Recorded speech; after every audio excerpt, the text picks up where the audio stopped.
Hi there, and welcome again to the Explaining History podcast. And in this episode, I want to talk about the period of about around 1973 to 74 in America, just as the Watergate scandal began to unfold.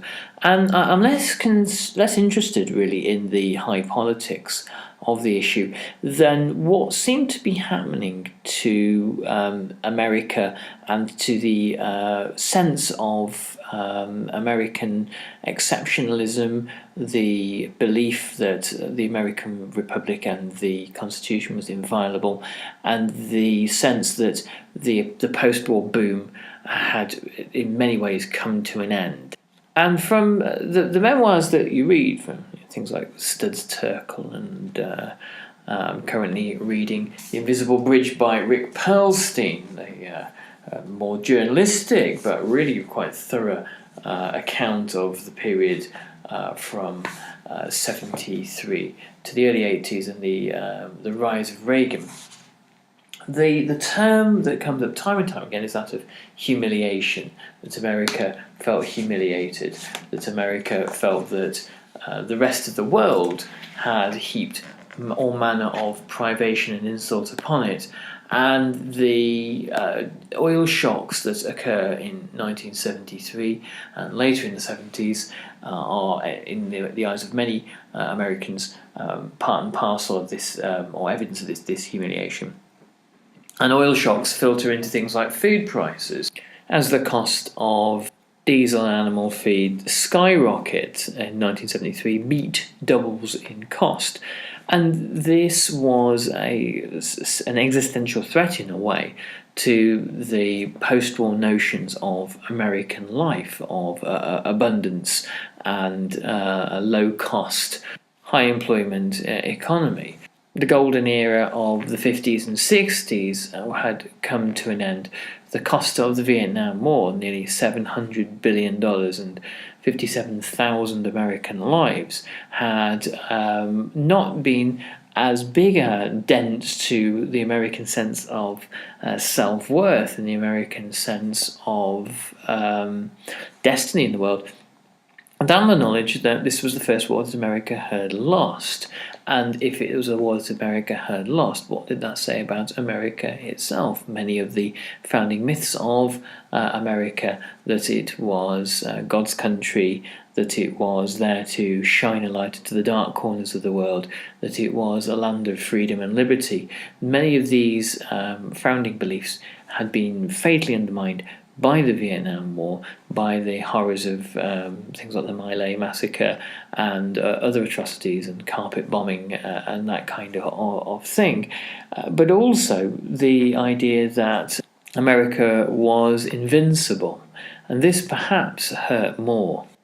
In October 1973, following the Israeli victory in the Third Arab-Israeli War, the War of Yom Kippur, Saudi Arabia and other OPEC countries placed an oil embargo upon the West, dramatically hiking oil prices and causing an oil shock, not just in America, but across the rest of the Western world. The entire structure of American life had been built on the assumption that oil was abundant and cheap for most of the 20th century.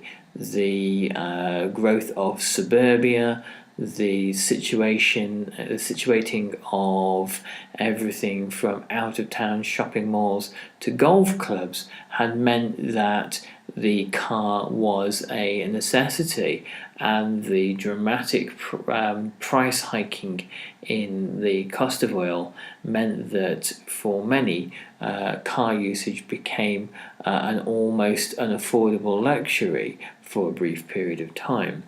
This once again had a profound effect on the American sense of autonomy and the American sense of dominance that some obscure Middle Eastern ruler somewhere was affecting life for people from New York to California. Declassified State Department details that were papers that were released, I think, in about 2005 or so, though I could be wrong, showed that Henry Kissinger and Richard Nixon were planning to invade Saudi Arabia if the oil crisis continued, and the only reason that they didn't do was the certain belief this would spark World War III with the Soviet Union, that the Soviets would intervene. And as if these humiliations weren't bad enough, and the knowledge that America was withdrawing from Vietnam, as promised in January 1973, when Nixon promised that peace with honour would be the policy, which was really a polite way of saying that America would try to withdraw itself without too greater humiliation. The 70s were a period of rising inflation, and so the standard of living that Americans prided themselves on, the highest standard of living in the world, or so they believed, started to be rapidly eroded by inflation. And it's at this point that we start to talk about these rather nebulous terms such as American dream. And I suppose the American dream can be thought about in many different ways. But in one way, what the American dream is a tacit understanding between rulers and ruled. It is the way in which, or it was the way in which the two parties gained consent to run the nation's affairs from Washington, that there would be some manner of payoff to mainly white suburban working and middle class families, and that there would be social advancement. The pressure for this to become rolled out to other minorities increases throughout the 1960s. In some ways, as is argued by James Patterson in his book Grand Expectations, that the prosperity of America throughout the 1960s actually meant that there was little moral or political justification left for leaving ethnic groups out of the American dream. Though how credible that argument is, I'm not sure. Generally, people who monopolise power and wealth are quite happy to continue doing so, irrespective of the relative rights and wrongs of the situation. During this period of crisis, Ronald Reagan, governor of California, began to become a more significant figure on the national stage as Nixon's star waned and other figures such as Gerald Ford could not in any way provide the kind of leadership and direction that the Republican Party was looking for. Reagan was seen as a kind of a marginal figure by 1973. Economically, much of what he advocated was at that point still out of step with contemporary economic thinking. He occupied much the position that Barry Goldwater had. These slightly woolly notions of Hayekian economic liberalism, of low taxes, the idea that the state really shouldn't have any money, that no finances really belonged to the state at all, that any money that the state had was held in trust for the people, and that the more taxation that could be cut and the more money that could be returned to families and individuals, so much the better. Reagan was hawkish on the subject of union rights and was critical of the New Deal. He spent much of his time in office trying to unpick it comprehensively. Ronald Reagan did not believe in welfare. He thought that there was every welfare dollar was essentially being pickpocketed from a wage earner's pocket. However, something remarkable happens throughout the mid-1970s. Reagan's more outlandish comments start to become normalised and naturalised. The moment where Reagan, for example, said of the Watergate burglars that they were well-meaning individuals committed to the re-election of the president, not criminals at heart. And when Reagan said, was the effect of, it wasn't possible that Nixon could be a crook because he was the president, and presidents aren't crooks, and that America had an exceptional role in the world as God's chosen country, and that therefore it wasn't possible that America could be giving this up, or that America could really be in decline. It was simply that America was in the grip of the wrong kinds of ideas. All of a sudden, in the crisis years of the mid-1970s, these notions start to take hold. There starts to be a receptive audience for people that actually really don't want to believe that Nixon could be a crook. It's not something that people generally tend to wish to think of their presidents.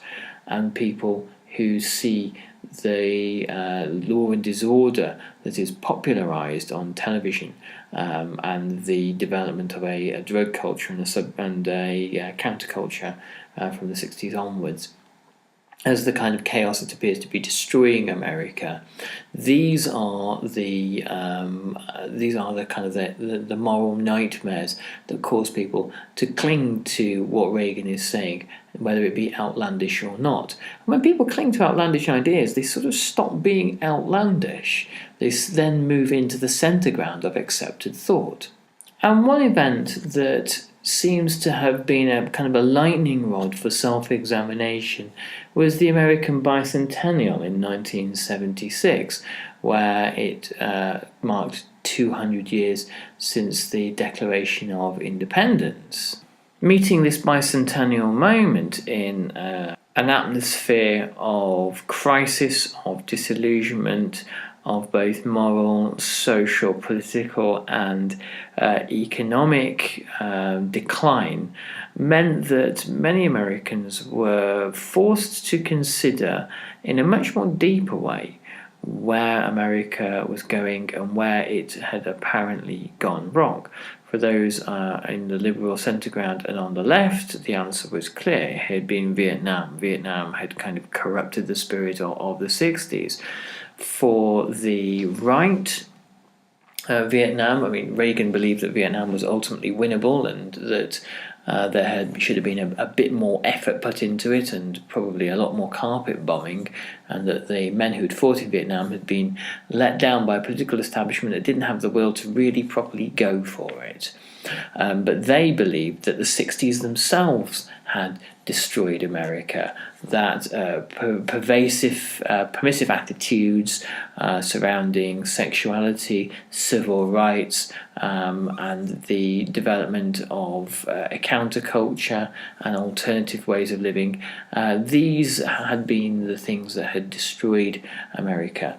America's culture wars even now still make this point.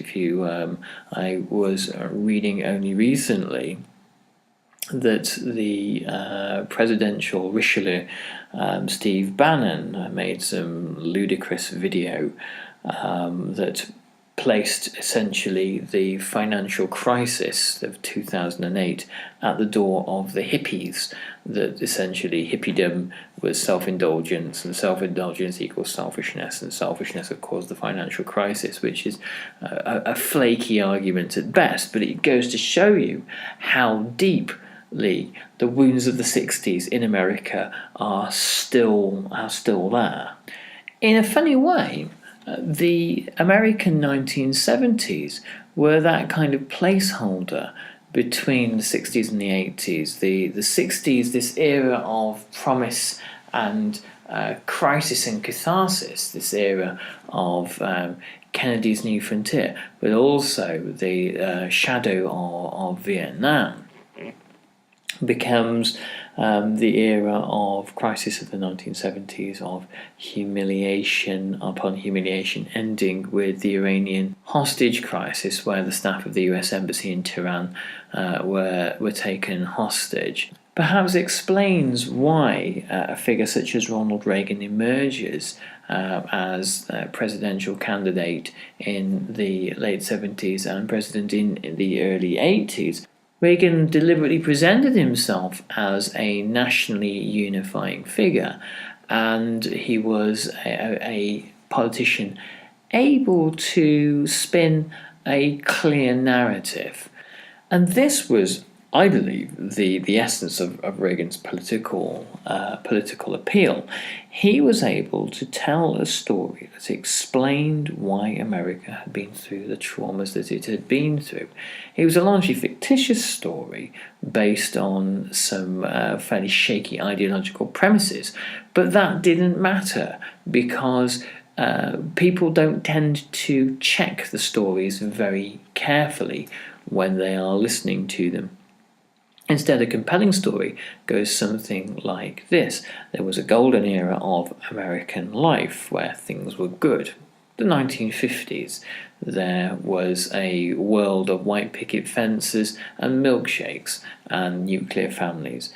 Then a period where we lost our way occurred, the 1960s. It had nothing to do with Vietnam. It was really the fact that we abandoned the core values of American life: decency and respect and Christianity and prudence and hard work and honesty and law and order. All these things went out of the window, and instead the horrors of the counterculture and civil rights came along and challenged the respectable and well-managed world of white America.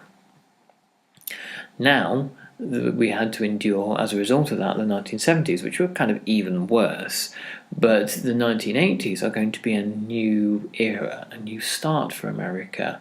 It's morning in America, was the popular slogan. And this was a narrative that worked.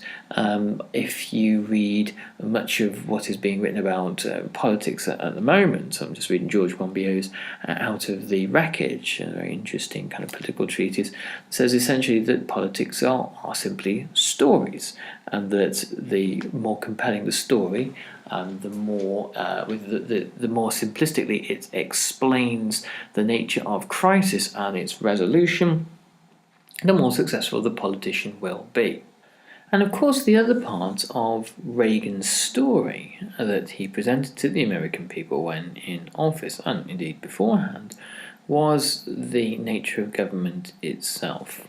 One of his more infamous sayings, the 9 most dangerous words in the English language are "I'm from the government and I'm here to help," or the idea that we used to look to the government to solve our problems. I paraphrase here, but government can't solve our problems because government is the problem.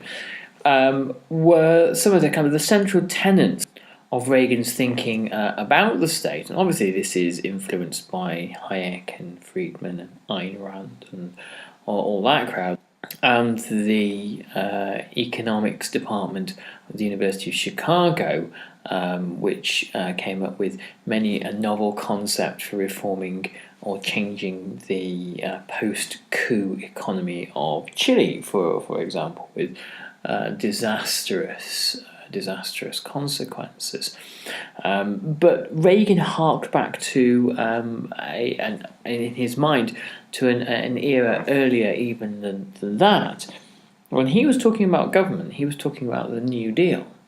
And Reagan was a passionate anti-New Dealer, and he was absolutely convinced that much of the nation's ills came down to the benign but misguided actions of Franklin Roosevelt, in his view, and that had really Hoover's policies been allowed to play out, the Great Depression would have been over in a jiffy, and there would have been little need for any of the radical state intervention to rescue the American economy that Roosevelt initiated from 1933 onwards. And the allure of tax cuts and the simple belief that things can be solved by markets alone, and the idea that when markets are disrupted, when the delicate formation of price signals within a market are disrupted by the clumsy state, that economic problems ensue. This moves from being a fringe idea of the 50s and 60s to moving to the economic centre ground in the 1970s, and becomes increasingly popular with a generation of people who believe that ultimately their money is being spent on things like welfare, which is being consistently demonized in the media throughout the period. And of course, welfare crosses racial lines, and the belief that welfare is really US dollars being squandered on feckless African Americans who are grasping and ungrateful. Again, this is another racist trope that is never explicitly stated by Reagan. Reagan doesn't do any overtly racist stuff, just as Nixon didn't make any overtly racist pronouncements. But there is always a kind of a subtext, a hint that the America's problems are in some way attributable to the figure that emerges in popular culture later on in the 1980s of the welfare queen. And the welfare queen is almost always black in popular culture and sort of racist discourse. It's of course easier, as we know, in times of economic uncertainty and times of declining economic fortunes to encourage people who have become less secure to lash out at those that they see as being ungrateful or grasping or in need of welfare. And so, in some ways, the story isn't about Reagan's views on the economy or tax cuts. It's about why the audience was receptive to this to such a great extent in the first place. And the scene is set, really, for America's shift towards the economic right, towards greater individualism, and a backlash against collectivism. I think not because there's a big backlash against the progressive ideas of the 60s, but it's to do with inflation.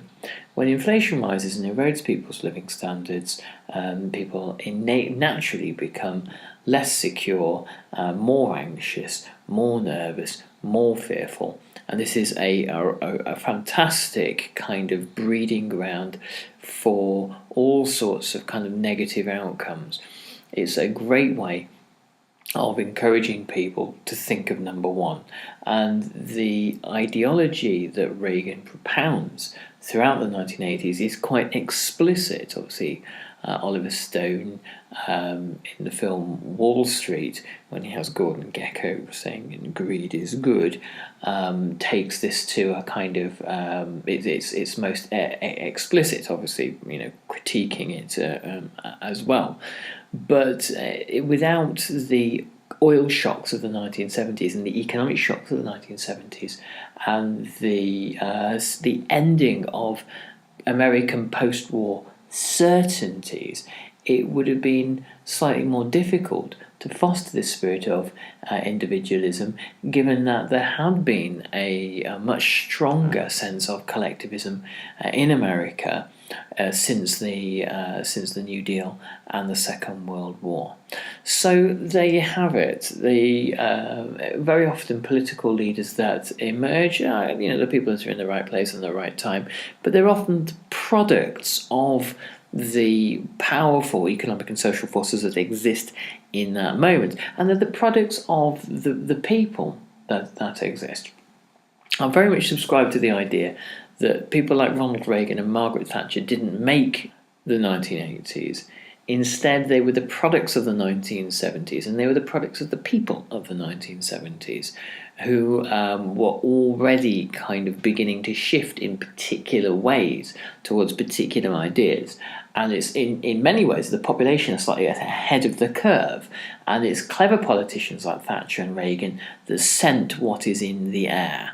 They understand what is afoot and are able to kind of gauge the political atmosphere correctly and make their decisions accordingly. Anyway, I'm going to finish there. I hope you enjoyed this, and I'll catch you on the next podcast. Do check us out on Facebook, the Explaining History Facebook page, and come by, say hi. It'd be great to chat. All the best. Thanks. Bye-bye.